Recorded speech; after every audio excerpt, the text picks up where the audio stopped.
everyone and welcome to a brand new video of the Transfer Talk. I'm Diyar and today we'll be uncovering the latest transfer rumours related to the club, whether that's players coming into the club or also going out of the club. We'll be covering it all right here in this episode, but make sure you're subscribed as I'll be trying to upload these daily, so like that you won't miss out on any new content. Also make sure to turn on the post notifications as well, as that will help. But without further ado, let's get into it. The first player that we'll be talking about today is Fedor Shalov. He's a striker, 21 years old.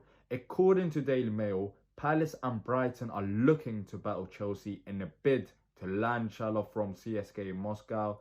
Palace have been long-term admirers of the Russian international and had a bid rejected in the summer transfer window for around £14 million. There are high hopes for the 21-year-old to develop into a lethal striker, having finished top goal scorer in Russia with 15 goals from 30 games last term.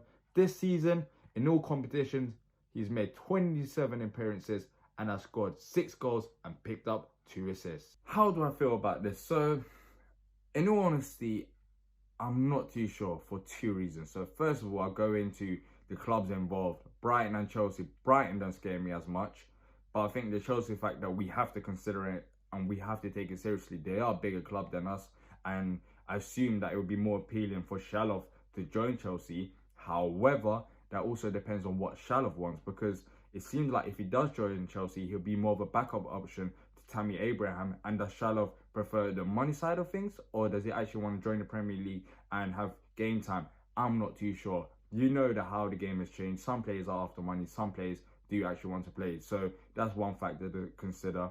Second of all, the £40 million bid that I said that was rejected, I assume that CSKA Moscow would want more, which is understandable because more clubs are involved now. And realistically, how much would we be willing to pay for a striker? Because we also need to invest in other areas. In terms of the player he is, he's a good finisher, but I still have some doubts because looking at the goals he has scored last season, some of the defending was questionable, and it just made me think 9 times out of 10, these situations weren't happening in the Premier League. So how would he perform under pressure? I'm not too sure, but every transfer is a risk, I guess. I'll put down the link in the description down below. You guys have a look at the goals and let me know what you think, because it just reminds me of the Serdar situation. He's gone to Turkey, now he's one of the top goal scorers in the league, and it just shows the Premier League is a different gravy to all the other leagues in the world, especially the Russian league and the Turkish league, because Serdar is now kicking on, and just like Shalov, he's scoring goals in the Russian league, but would he be able to translate his game to the Premier League? I'm not really that convinced, in all honesty. I wasn't that convinced in the summer. I'm still not convinced. I tried to watch more videos and my opinion hasn't changed, but let me know what you think. Another player who has been rumoured to join the club, called Christoph Piatek, striker, only 24 years old. According to the Daily Mail, Piatek has actually rejected Palace and Genoa as he only wants to leave AC Milan for a club of similar stature, according to reports in Italy. So I honestly don't see us really getting him due to the fact that he's actually rejected us, but he also wants to move to a bigger club, and there's nothing you can really do apart from offer tons of wages to try and maybe convince him, but we haven't got the capabilities right now to even do that. However, I thought that I'll let you guys know, because you never know. What if he doesn't make the move to a bigger club later on the window? Would he be willing to join a club like Palace? We shall see. So I thought I'll let you guys know of him actually rejecting us, and in the coming weeks we'll see if he actually changes his mind and comes to Palace. You never know, it's football. Another striker that we're linked with, Tosun, striker, 28 years old. So according to Turkish journalist Gökmen Özcan, Tosun is set to join Palace on a 6-month loan deal, with both Eagles boss Roy Hodgson and Tosun himself having approved the deal. Well, look what we have here. I mean, who would have thought? Who would have thought that before he joined Everton, we were linked with a move for him, but he decided to pick Everton over us, and now Everton don't want him, and he really doesn't have many options if he wants to stay in England, because it seems like Palace are the only club that are interested in him. Now, At the time that Everton did get him, I was actually happy that he picked Everton over Palace because I didn't really see him being a success due to what I've seen him do in the Turkish league. I do follow the Turkish league, so it helps out a bit there. I did watch his games with Besiktas. He's a good finisher, but the Premier League, as I've said, with Shalov is a different gravy. And it has proven out to be the case. He hasn't really kicked on in the Premier League. However, this time around, as weird as this may sound, I wouldn't actually mind the transfer happening. Look, hear me out. So first of all, there's little risk involved in a way that it's only a loan move till the end of the season. So we're not going out here to permanently sign him. And I mean, if that was the case, then I'll probably be less willing.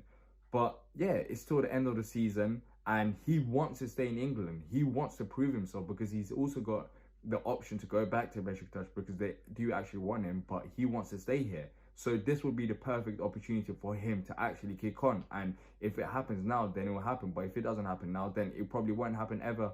So it's now or never for him. And I kind of like that in a player because he should be hungry coming to Palace if he does come. And we'll see the best of him because for the Turkish national team, from what I've seen, he has scored a couple of goals and he has actually looked decent. So he's not an all-round bad player. But of course, it doesn't mean that if he comes to Palace, he'll be successful because as we've seen in Everton, he hasn't really kicked on. However, as I said, low move, let's make it happen. So we've now officially entered the section of the show where we talk about players potentially leaving the club, i.e. the Wilfried Zaha section. So let's start with him. According to Daily Express, Chelsea boss Frank Lampard has pulled the plug on a transfer for Palace winger Zaha. The Blues manager has called on the Ivory Coast international because of his wage demands. Zaha is said to want a whopping £200,000 a week move to Stamford Bridge, but there are concerns at how that would go down in the dressing room. We survived another day of keeping Wilfried Zaha, so that's the first positive out of this.